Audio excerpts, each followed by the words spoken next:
हाल ही में जो कोर्ट का जो निर्णय आया है उसको लेकर के आपसे जानना चाहेंगे।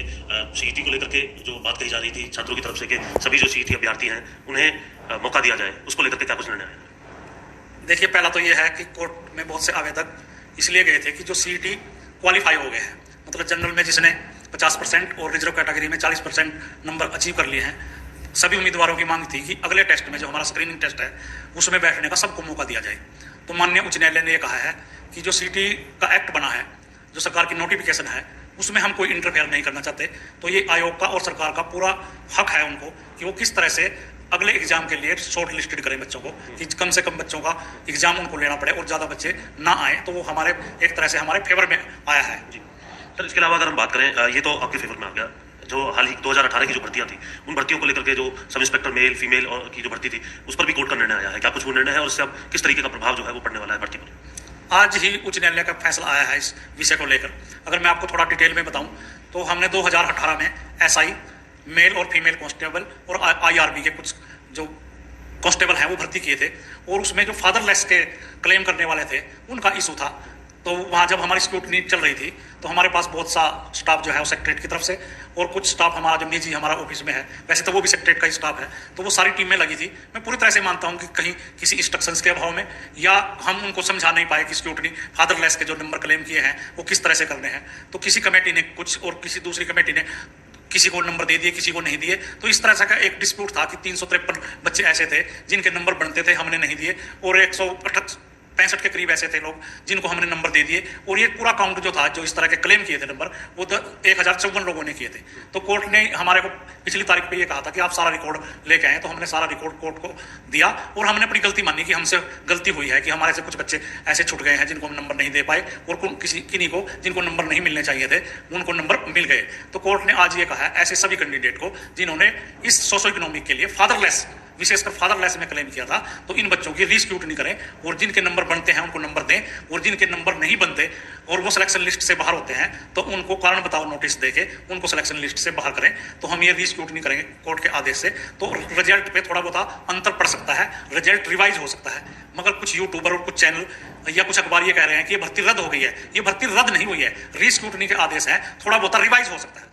लेकिन सर एक प्रभाव तो पड़ेगा ना, जिसने ये सोच लिया था अब तक कि मेरा सिलेक्शन हो गया, उसका अब उसको जानकारी मिलेगी कि उसने गलत डॉक्यूमेंट या जो है सामने रखे थे जिसकी वजह से उसको ये नंबर मिले थे, अब उसकी नौकरी जाएगी इसका मतलब? तो हमने तो कोर्ट के आदेश की पालना करनी है, वो रिजल्ट पे क्या असर पड़ता है नहीं पड़ता, सारे फैक्ट्स हमने मान्य कोर्ट को बताए। ये सोशल इकोनॉमिक के जो नंबर दिए जाते हैं, फादरलेस के जो नंबर दिए जाते हैं, अब सीईटी चूंकि आ चुका है, 2018 की ये भर्ती थी, अब इसके बाद आपको लगता है कि इसमें काफी राहत मिलेगी? क्योंकि सीईटी में तमाम जो स्क्रूटनी है वो पहले ही कर ली जाती है, हालांकि सीईटी में भी आपने बताया कि जो अभी ग्रुप सी के लिए भी वेरिफिकेशन आपने करवाई थी। हाँ बिल्कुल, हमने अब सारी चीजें क्लियर कर दी हैं, और सारी चीजें जो डॉक्यूमेंट बच्चा लगाता है या कैंडिडेट लगाता है, अपलोड करता है, उसके हमने बिल्कुल प्रेस्क्राइब अनेक्सर बना लिए हैं। तो अब ये कोई बात ये नहीं है कि बच्चा कोई इन्फॉर्मेशन छुपा सके या कोई वो एक्स्ट्रा बता सके। तो हमने हर एक चीज में जिसमें वो दावा कर रहा है, क्लेम कर रहा है, उसके लिए एक स्पेशल अनेक्सर बनाया है। तो वो अनेक्सर से बाहर जा ही नहीं सकता। जो जानकारी हमने मांगी है सिर्फ वही देगा, और जो देगा तो वो बिल्कुल दुरुस्ती होगी उसकी। तो एक तरह से ये इस तरह की गलतियां ना बार बार दोहराई जाए, ना हो, तो इसके लिए हमने पूरी तैयारी। 3.5 लाख के आसपास थे लोग जिन्होंने क्वालिफाई किया था सीईटी, वेरिफिकेशन कितनों की हो चुकी है और जिनकी नहीं हुई अब उनके लिए क्या? क्योंकि पोर्टल आपने खोला है अभी दोबारा से उनको अप्लाई करने। हमने स्क्रूटनी के लिए भी एक पोर्टल बनाया है ऑनलाइन।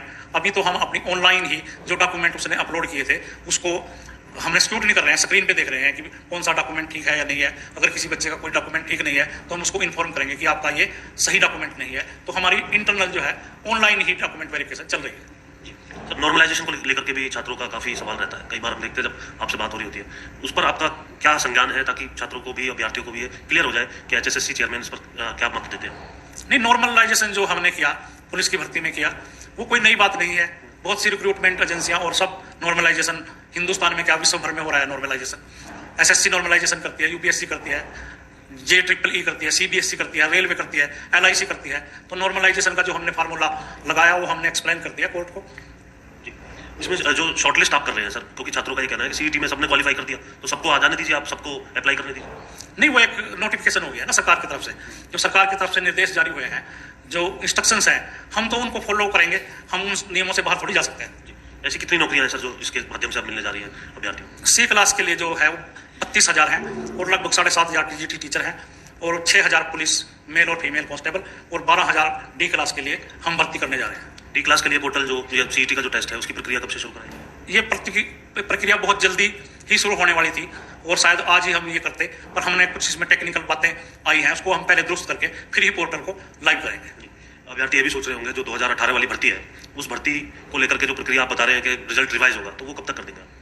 अभी मैंने जजमेंट की कॉपी नहीं पढ़ी है और ना जजमेंट की कॉपी आई है। अभी तो जो हमारे एजी ऑफिस के हमारे काउंसिल हैं, उन्होंने जितनी जानकारी दी है वो मैं आपके साथ शेयर कर रहा हूँ। अब कोई टाइम बॉन्ड माननीय उच्च न्यायालय ने किया है क्या, वो मैं जजमेंट आने के बाद ही बता पाऊंगा। तो थोड़े अभ्यर्थी थोड़े कूल हो जाएंगे सर आपकी बात सुन करके ना। एक लमसम टाइमिंग बता सकते हैं आप, क्या इसमें समय लगता है आपके अनुभव के आधार पर ऐसी कोई भर्ती रिवाइज होती है? क्योंकि कुछ उदाहरण भी आपने दिए कि ऐसे पहले भी स्क्रूटनी करने के लिए 1054 लोगों को स्क्रूटनी करने के लिए कहा है, तो हमारे लिए तो एक बहुत छोटी बात है और पूरा प्रोसेस हम शायद 1.5 या 2 महीने में कर सकते हैं।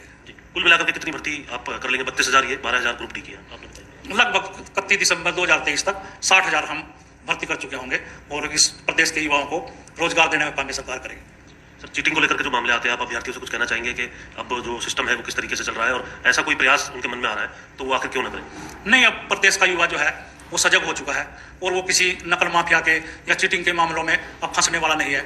उनको जो पिछले रिजल्ट आए हैं उनसे स्पष्ट हो गया है कि अब इफ एंड बट नहीं चलेगा और योग्यता पे ही नौकरी मिलेगी। पोर्टल 3 दिन के लिए बताया सर खुला हुआ है, अभी वो 3 दिन में आज दूसरा दिन है, पहला दिन है आज 16, 17 और 18।